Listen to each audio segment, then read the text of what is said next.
What up guys, Nakamoto Crypto here. Yes, unfortunately another crypto hack has just happened. This time Harmony won with the Harmony Bridge. Stay tuned, like and subscribe.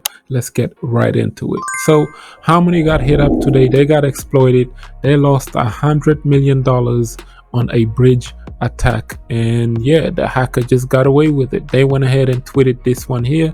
The Harmony team has identified a theft occurring this morning on the Horizon Bridge amounting to approximately $100 million.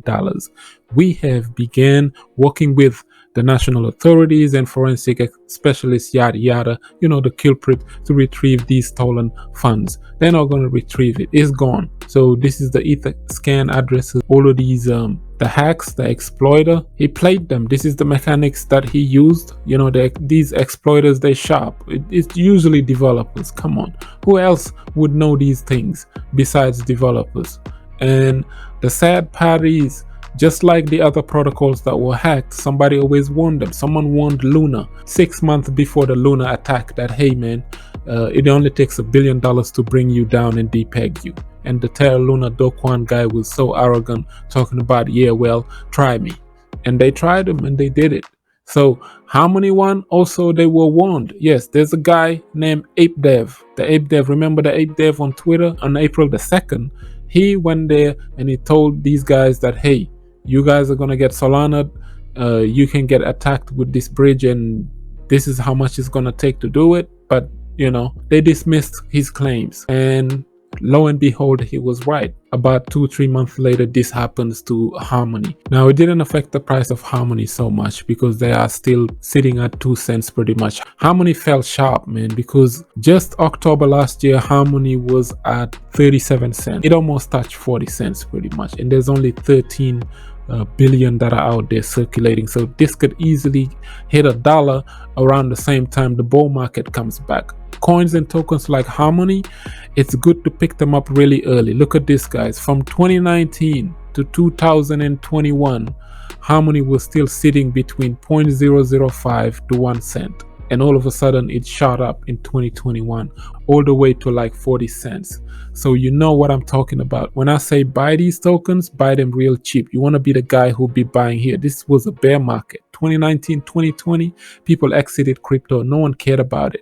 This is when you want to pick up these micro coins. When I gave you an example of Zilliqa, for example, when I was buying Zilliqa, it was at 0.002 or 0.003 back in 2019, 2020.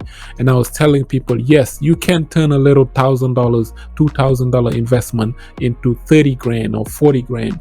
You just got to, pick up the token when it's really, really cheap and then flip it at these high levels, especially when we are entering a bull market year. This is when you want to buy your tokens, like right after a Bitcoin halving or right before a Bitcoin halving. So exercise buying these tokens really, really cheap and then flipping them at a high price. Yes, you can turn those little investments into something that are very, very massive. But the sad part about crypto, back to Harmony, you've seen what happened. Terra Luna, Tron, look at Tron's USDD. It still haven't depegged yet. Go back and watch this video. I've told you about it. I've made 2 different videos about Tron right before this happened, and lo and behold, just last week they were attacked and they haven't been able to peg again back up to $1. A stable coin is supposed to be $1, always pegged 1-to-1 ratio, and Tron's USDD is a stable coin that is now hovering between 95 cents to 97 cents. Ever since you got attacked, you haven't been able to peg back up again, Tron. What's going on with Justin Sun? I thought he said the funds, he had enough funds to back up everything. He was buying Bitcoin, Tether, and all of these other coins that are not safe and secure either, because Bitcoin is highly volatile. Who would buy Bitcoin to back up a stable coin? In a bull market, it seems feasible, but in a bear market, come on. Soon as the price of Bitcoin dropped, whatever collateral you have in Bitcoin to back up your stable coin is gone. So that's also a recipe for disaster. So this is what I meant when I was saying that Terra Luna, all of these stable coins, stay away from them for now, especially if it's algorithmic stable coin with nothing backing it. You're going to watch out for it. Crypto, all of these crypto companies are failing us heavy, man. In a bull market, it looks good. Look at Celsius and what they're going through, halting people from withdrawing and all of this stuff. Now you have regulators looking at us like we're crazy. What's going on with crypto? We were supposed to be the decentralized financial ecosystem that will destroy the entire banking system. We were not able to do it. We failed at that miserably too, because these regulators are laughing at us right now as they are coming down, bringing the hammer onto crypto, especially DeFi and all of these other protocols. So like I always say, the banking system, hate them all you want, but you don't wake up one day with the entirety of your existence. You've known your bank cards, you've been dealing with Visa, MasterCard, and all of your daily banking transactions with Swift. As much as you hate Swift, you never woke up one day and Swift said, hey, you cannot withdraw, by the way. And all of your savings, your daily, your livelihoods, these people made sure that you are protected every single day. So this is what I'm saying. It's not easy to disrupt the entire banking system. Yes, there are devils, but it's best to deal with the devil you know. At least your funds are safe every day. You get paid weekly from your job and you go over there and you cannot withdraw. Come on, that never happened throughout the entirety of your existence. Every bank that you know over there, central bank and their mother, is safe. People are saying, well, the central banks are not safe. On very rare occasion where you see inflation hits or something hits a bank to the point where the bank have problems, and even if that happened, the reserve bank would bail out those banks. Usually people get their money back. In crypto, only in crypto you would see stuff like this where Celsius just wake up, because they promised us that they were going to be banks. Luna promised us 20% a year. I'd never got into Luna because of that. I never got into Celsius also because of that. When I buy those tokens, I'm talking about buying them low in their infancies and flipping them when they're really high. That's the only thing that links me with these cryptocurrencies. As far as following those protocols, that's just being too greedy. People were putting their life savings into Luna just because the stablecoin pays you 20% a year. That was the silly part. BlockFi was the same thing, 17% a year. Celsius, same thing, 19% a year or something like that.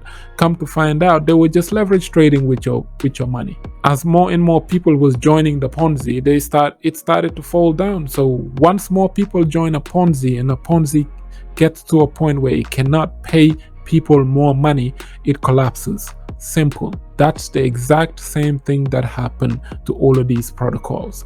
They got too big for the system. In a bull market, everything was looking cute and pretty. But in a bear market, when everything was going down, they were running around trying to gather all of these collaterals and they got burnt. I heard Celsius Network was giving other entities millions of dollars, and that entity told them, hey man, we lost the keys to those funds, and that's millions and millions of dollars, hundreds of millions of dollars. One of the Celsius former employees came out and said that, and that was absolutely sad that they did that to those people, man. Not your keys, not your crypto, guys. Keep your coins in your own wallet. Do not trust, not even an exchange. People were asking me the other day about Electronium on KuCoin and all of this. I was like, my Electronium is not on KuCoin. It's in my wallet, and the rest of it is in my paper wallet. When I want to trade Electronium, I go to a website called Changelly. It's a swap website where you give them Bitcoin or BNB or whatever you want to trade, and they'll swap it with your Electronium within 20 minutes. And literally, this is how I trade my ETN. I don't go to KuCoin and leave my ETN over there or stuff like that. So this is just to teach you guys to don't leave your coins, your crypto in an exchange unless you don't have a wallet. Then you can do that. The best scenario that I mean here is that for example, you signed up with Electronium, but you know, KYC might take time for them to approve everything. So you gonna want to go to KuCoin. You leave your Electronium on KuCoin for now until you get approved, and then you can move them into your private wallet. That's the best thing to do. But as far as leaving your coins on Binance, KuCoin, and all of these major exchanges, look at Coinbase. Nobody knew. People found out this year the hard way that actually Coinbase, if they go bankrupt, if the crypto market drops so bad, they can get to a point where they can tell you, hey man, you cannot withdraw your money anymore. It's ours. People didn't read that in the terms and condition agreements from Coinbase. These are things that they don't want to tell you. It's highly centralized. Crypto in general is highly centralized. Even DeFi is highly centralized. The most decentralized coins that you believe in right now in DeFi, they are also highly centralized. So with that being said, just be cautious with all of these things going on right now, because it's hack after hack, attack after attack. And I find it funny that all of this stuff started to happen in a bear market. Soon as we hit a bear market, all of these hacks and exploits and all of these people playing up now. The hackers, somehow they didn't want to hack anybody during a bull market. They want to hack you during a bear market, because these people are saying on Twitter that Harmony won. Whoever stole this 100 million is an insider. Hey, who knows? It could have been one of their devs. We have no idea. Developers have the ability to read smart contracts. They can use functions that you never knew existed. They can plant bugs, remove bugs. They can do all of that because they can read a code. So with that being said, just be cautious with all of these ones. Like up the video, share it, subscribe for some crypto content. I have been Mr. Nakamoto Crypto, and I'm out.